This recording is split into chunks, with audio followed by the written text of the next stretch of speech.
that, a former high-ranking state official is cleared of wrongdoing. This is all about that infamous business trip to Philadelphia 3 years ago.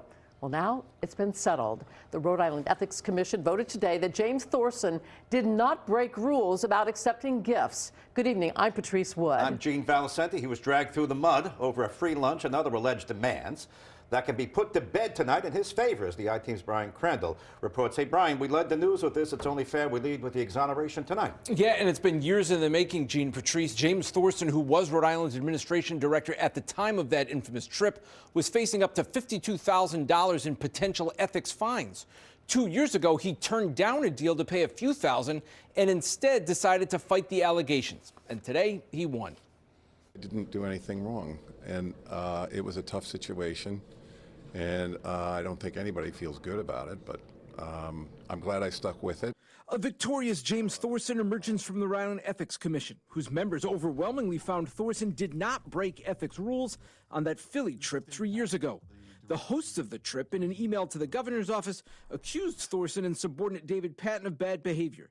The company, Scout, was seeking a $55 million contract from the state to redevelop the Cranston Street Armory.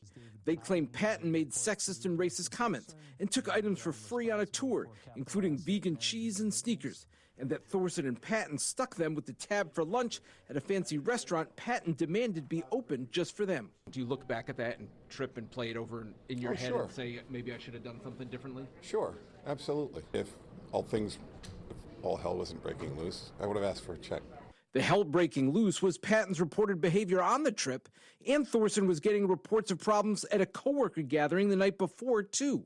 Patton eventually resigned his state job as the head of the State Properties Division a few months later, blaming his behavior on a medical episode. He agreed in 2024 to pay a $5,000 Ethics Commission fine. But Thorsen fought the allegations that he took a free, expensive lunch from a company seeking state business, potentially to enrich himself. He claimed Patton told him he was paying for the lunch.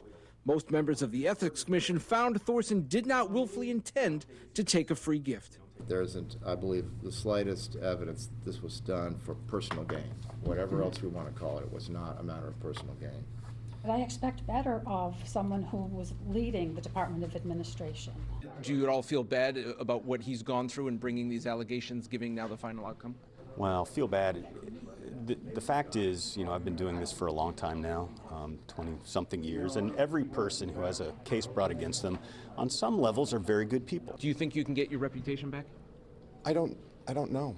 There's been a lot of damage done. Thorsen left his state job the month after that trip in a move that was planned before it, but he says he then lost the federal contract job he got after it as a result of this scandal. I'm Brian Crandall, NBC 10 News.